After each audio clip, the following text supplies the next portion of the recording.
Pagpalang araw ng Martes mga ka-agri. Ayan po. So bumisita tayo dito sa may konting pechay na pananim natin dito sa may baba ng kubo. Tapos may dala po tayong urea na abono. So sasabuyan natin ito ng abono para mas mabilis yumabong at lumaki itong pechay. Ayan po.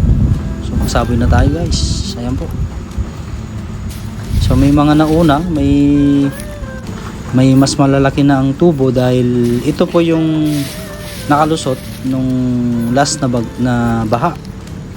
So hindi natin sukat akalain na tutubo at makakalusot siya. So sinasabuyan natin ito ng abono para mapabilis at mapadali ang paglaki dahil sakto po timing na paambon-ambon. Kasi pag nag-abono tayo at naambunan ito, mas mabilis na ma-absorb ng pananim natin yung abono. So yan na po yung itsura nya. So sabi-sabi lang tayo guys. Ito. Mamaya makikita nyo po yung isinaboy ko nung more than 1 week. So mamaya po makikita nyo. So, abunuhan muna natin itong mga nauna.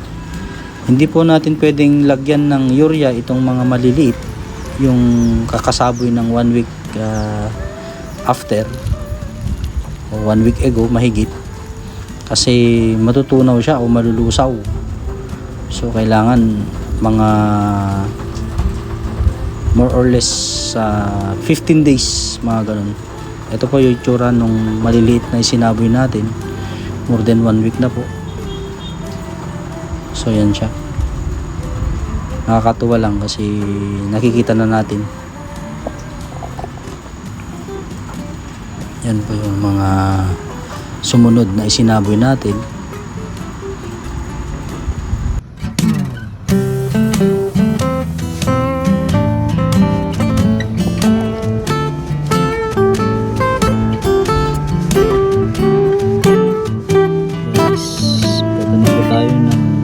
Okra, smooth green na isbis.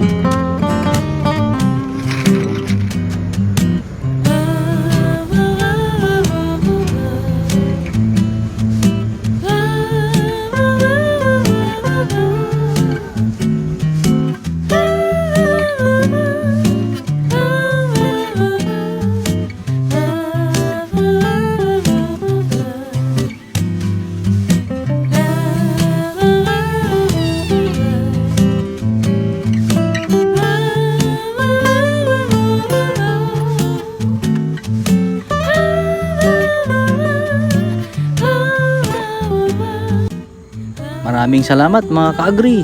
Ayan po, hanggang dito po muna at ako'y magtatanim muna para matapos natin ginagawa. Maraming salamat sa pagsuporta at panonood sa mga simple videos natin sa farming at saka sa guitar tutorial. Ayan po, malapit na po yung gagawin nating bunutan o raffle para sa pasasalamat natin sa mga sumusuporta at masugid na ating follower at subscriber at saka mga loyal na mga kaibigan at kamag-anak. Maraming salamat po. God bless po. Mabuhay tayo lahat.